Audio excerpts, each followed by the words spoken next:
All right, we back. You know, I just got some valid information that I've been looking for quite a while.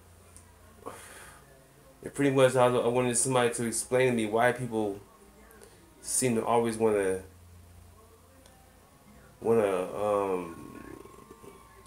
f with people, mess with people, whatever you wanna call it. Although I was watching Pastor Scott, one of his um his sermons, and he brought it up very clearly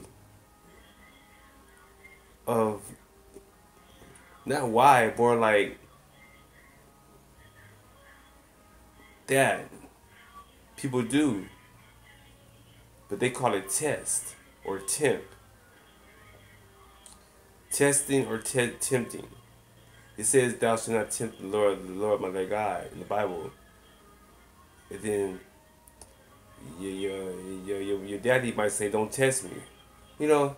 So these are words that we use, that we throw around, but to me, it's kind of like a gateway drug.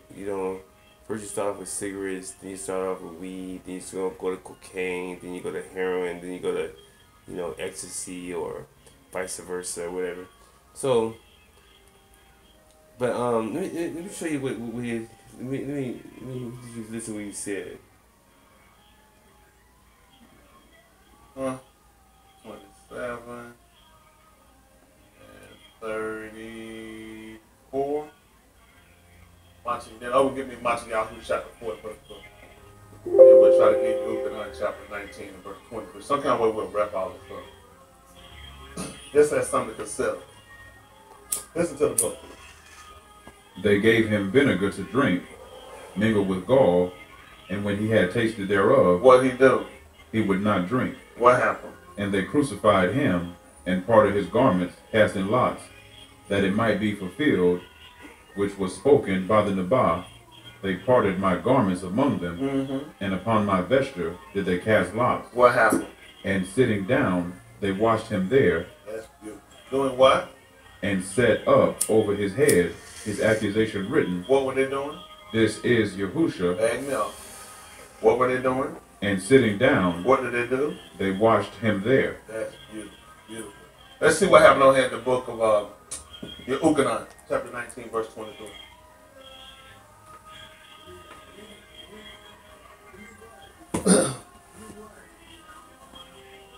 Listen to the book.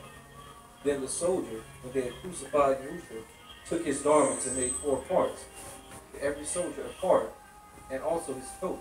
Now the coat was without seam, woven from the top round. They said therefore among themselves, let us not rend it, but cast lots for it, whose it shall be. That the scripture might be fulfilled, which saith, they parted my raiment among them, and for my vesture did they cast lots. What happened? These things, therefore, the soldiers did. Yeah. Now there stood by the tutor of Yahushua his aim, yeah. And his aims are proof. Mariam, the Ashar of Cleopas, and Mariam Magdalene. What happened? When Yahushua therefore saw his aim, and the Baptiste standing by, whom he loved, he saith unto his aim, Ashar, behold thy bent. Then saith he to the Baptiste, behold thy aim. What happened? And from that hour, that Baptiste took her unto his own home. You know? Then you also can pass about with so great a cloud of witness, gotta lay aside every weight. And the sin, which that's so easy to accept. We talked about this before, how when it actually come down to salvation for, there are a lot of things that we tend to kind of hold to, a lot of us to him. And to different things happen to come up, actually be our cool.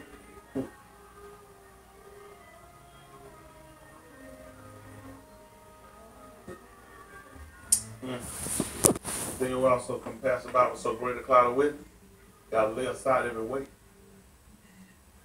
And the sin, but that's so easy to accept. We talked about this before, how when it actually come down to salvation for, there are a lot of things that we tend to kind of hold to, a lot of us to him. And to different things happen to come up, you don't actually know where you're at. You'll assume, you'll think you're okay until certain things happen. And when they do, that allows you an opportunity. That's what we call testing. When Yahuwah told us to try him, which was test him, not to tempt him, but to try him as far as testing him to see would he do what he said. He told us, bring ye all the tithes into the storehouse, that it might be food in my house. Prove me now herewith, which was testing. And see when I open the windows of Shamayim, and that I'll pour you out such a baraka that you won't have room enough to receive. Y'all got it? So you got to know when to test. There's a difference between test and tempt. Tempting is to try me at something I told you don't do. Y'all got me? Sometimes people say, don't test me now. I told you don't do something. No, you actually tempt me. Testing kind of show you where you at, and kind of prove out where you stand. Y'all got me? Tempting, you kind of pushing the limit. So the reason why we look at these different things, he has no sense to realize when you're going through and you're at a point of reaching perfection, utopia, what they call it, perfection for them. That's the top of the chain for them, what they call perfect. And now when it comes down to getting there, look what he had to do. He was sitting down, and we read in the book of Montiago, if y'all paid attention. They said after they gave him gall and vinegar to drink and mixed it with, and they mixed it, they gave it to him, he tasted, what he do? He wouldn't drink that raw. Let's see what happened in 19th chapter. Jump down to verse 33 of that same book. 19 and 33. Listen to the book. But when they came to Yahusha and saw that he was dead already, what happened? they brake not his legs. But did what? But one of the soldiers with a spear pierced his side, and forthwith came there out blood and water. And he that saw it bare record, and his record is true. Listen why? And he knoweth that he saith true, that Listen he why? might believe. So that's so you might believe. Listen what happened. For these things were done, that the scripture should be fulfilled. See that? The scriptures had to be fulfilled. Like what? A bone of him shall not be broken. What else happened? That's on the scripture? And again another scripture saith, What did the other one say? they shall look on him whom they pierced. I wonder what that time to sin we're so compassed about with so great a cloud of witness. A witness got to either seen or heard. Well, that's what you can told. He that bear record to it say he saw it. He said he know he telling the truth. Well, this is why he had to look at what he was doing. Even when he sat down and look at what they gave him. He knew other people were looking. It's not profitable. Sometimes people want to know about what they can do and what they can't do. You got to start looking at what's profitable. Y'all got it? You got to look at running your body, your temple as a business, as an organism. We function in an organism. Anytime you got a body and something is in, I don't care how long we've been in the body, if it's found out that there's a defect or it's going to hinder the rest of the body, cause death or cause any type of body harm to the rest of the body, what you going to do with the part that's lacking? You're going to cut it off. That's what he told her. If a man going to end in the life, he's going to cut something off. A diabetic, they'll come on. Everything he told us to do, we find in natural life. He told you, he said, with a diabetic. Isn't that right? He said, your right foot or finger, what he told you?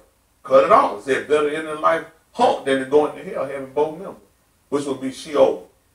They'll spell like Shaul. Got it? Which is better. Isn't that right? So this is where we got to look at it. Now we look at something that can be a sin. So we got to lay aside with this. A lot of times I know y'all come, we laugh, we play with y'all. I don't think we actually look at the severity of the importance of when he tells us to do something, you're going to be tested. Everybody that's going to be saved, everybody that's saved. Listen, no exemption. Everybody that's going to be saved, everybody that's saved, will suffer persecution.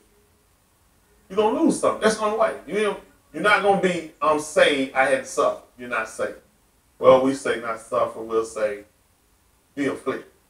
Because we know suffer has a different type of, attachment to it. Well, we can use suffer as well. But there's some things you're not going to be able to take yourself out of. There's some things you could do differently, but you're going to suffer. Y'all got me? There's some things you're going to go through that are without your consent or your ability to change. And there's some things that you're going to go through that you can change. Y'all got it? Let's look at the 4th chapter of the book of Philippians. Okay. So, basically, the setup is, he's saying that you're going to be tested. You're going to go through some kind of persecution. You're going to go through something. Because you're trying to live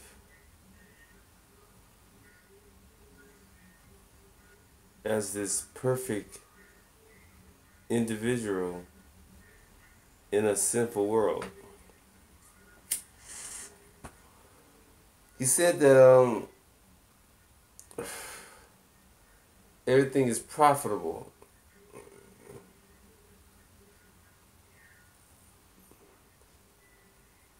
That's how I look at myself. That's why I wrote those rhymes. Because everything I learned when I was 18, before I was 18, because I was 18 when I started writing it,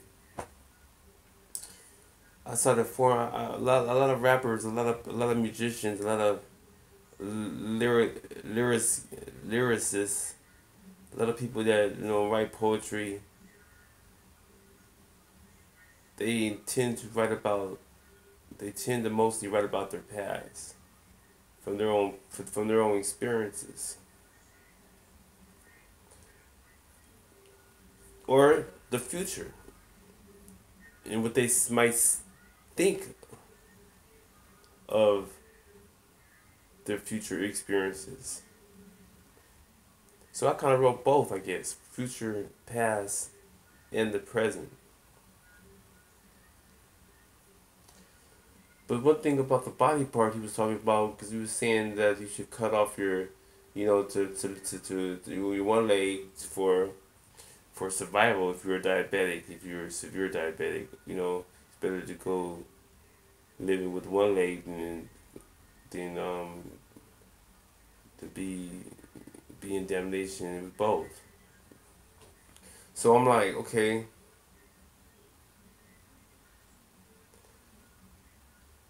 When I got a prostate exam when I was 9 years old, periodically from 9 all the way to 12, 13 for football, and then once again when I was in the Army for boxing, that was a benefit. That was a benefit to help me live a good physical life, healthy life, mentally and physically, because you can't have one without the other. If you're gonna have a physical life, you gotta have a mental life, or a mental life, you must have a physical life. So they both work in hand. Your mental life can hurt your physical life, just like your physical life can hurt your mental life. You try to separate the two, but they go in together. I was a very sick child.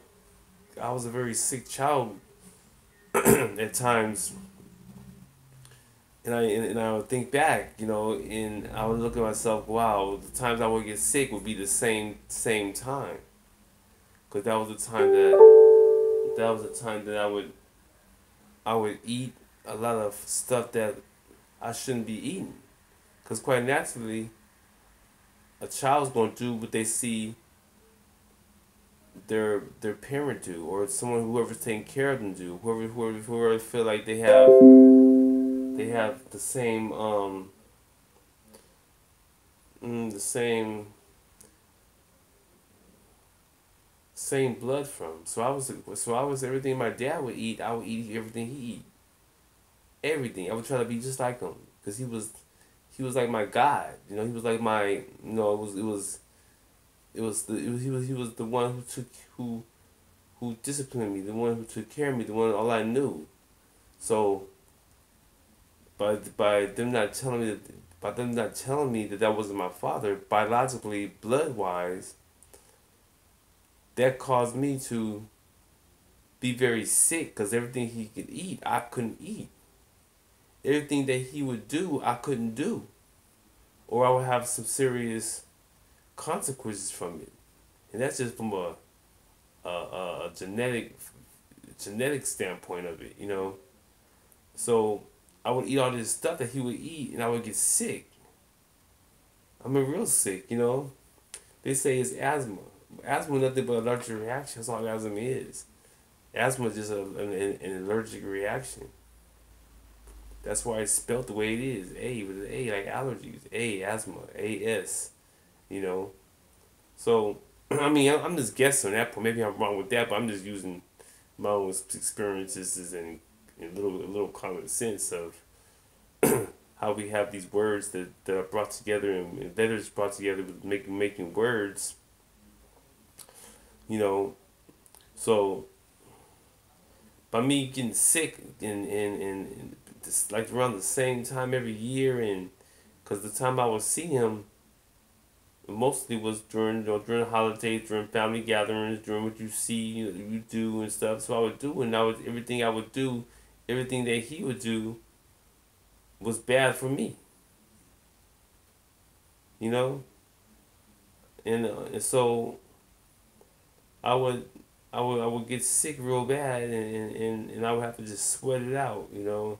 I never went to the doctor. I never got any allergy medicine, which I needed real bad because I had allergies growing up through my whole school career. I couldn't even. That's why I was. That's why I couldn't really focus in school because I had allergies real bad. I was always sneezing and certain perfumes. I had allergies. I should have been on allergy medicine. But then if I would have took that stuff as a kid, would I still be here to this day? Because that's not a medicine I would have to take. And medicine is nothing but a slow killer. So I would just sweat this stuff out and not take nothing, you know, and just miss out on a lot of stuff that probably would have hurt me anyway. So maybe there's a reason why I didn't learn that much or take in as much as I could have took in if I would have had a clear mind and understood, you know. But maybe maybe that was my test. Maybe all that was a test for me to live up to what I am now. Maybe I went through all the tests I can go. So now when I see people come at me now with these tests, to me it's just an insult. I mean, I'm beyond all the testing. How much testing do I need? I mean, now I'm looking at this. When people come up to me, test me, and try to play this and play that, like they know something I don't know, and I look at it as an insult because if I gotta get whatever I can get from you, your little raggedy pooped ass. I mean, I don't want it. That's the way I think. Been back way in the back of my mind, not in the front of my mind, just way in the back. I might just be in another mood to just, you know, not that I couldn't be in the mood, not that I couldn't take care of business, but just the fact that I can see right through your bullshit, you know. So let me go ahead and just keep waiting more and more time, you know, whatever it takes. Because I don't want nothing coming from this little ring, you know what I'm saying? But maybe that's a test. And that's what we kind of like throw away our, you know, from pride and from this and from that. But you have to understand, a lot of things people don't understand what people are thinking. And that's why we have these problems with people coming, going places, shooting up places, you know what I'm saying, just doing off the wall stuff. Because people not understanding the whole dynamic of how stuff is coming from the Bible and how people are putting it out there in these pulpits or in these books or people are not really fully understanding the whole concept of it. Because it can go either way. A person can know something, a person can teach something, and do the negative stamp with the negative from it, but you're trying to keep from doing. So it's like this. You're kind of like at the crossroads. Either way you turn, even if you make it in, say you do make it past the test. There's gonna always be a test, no matter what. Tests gonna come. The higher you go, the more tests you're gonna have. And then you gotta sit there and you gotta give people positions just to take up for your tests. So now this person got your tests. This person got your whatever, and how can you trust this person with yours and you can't even trust hardly yourself? So that's how the game is played. You know, we try to market off everything. You know, but the love of money. They say the love of money is the root to all evil. So when you talking about profiting, profit is money. So the minute you say profit, the minute you bring money into it, there's a problem already. The people will do anything for money. People will do pretty much anything there is because of money. They will. People just think that way. I'm not saying everybody thinks that way, but you got people out there who think that way. You got people out there that would do anything for money. Now, and it might not be because they want to. It might be because they have to. That's even worse than wanting to or need to. But because they have to. People put people in positions where they have to do this, have to do that. Have to not give me the responsibility of you doing it. And you doing it your own because I don't want you knowing you doing it. People have gotten so deep into it, but there's no turning back with it. So it's almost like now we're just We decided to it's better to live like robots. Let's live like robots so we won't have to have so we won't have to have any type of just live behind the computers, live behind this. So no, you are still responsible for whatever happens. You're still responsible for whatever happens. You're responsible. I don't care if you put it in a computer. I don't care if you put it through a text message. I don't care what you do. You're responsible for it. So you can't say nothing about what you didn't say or what you didn't do. It's a cool game.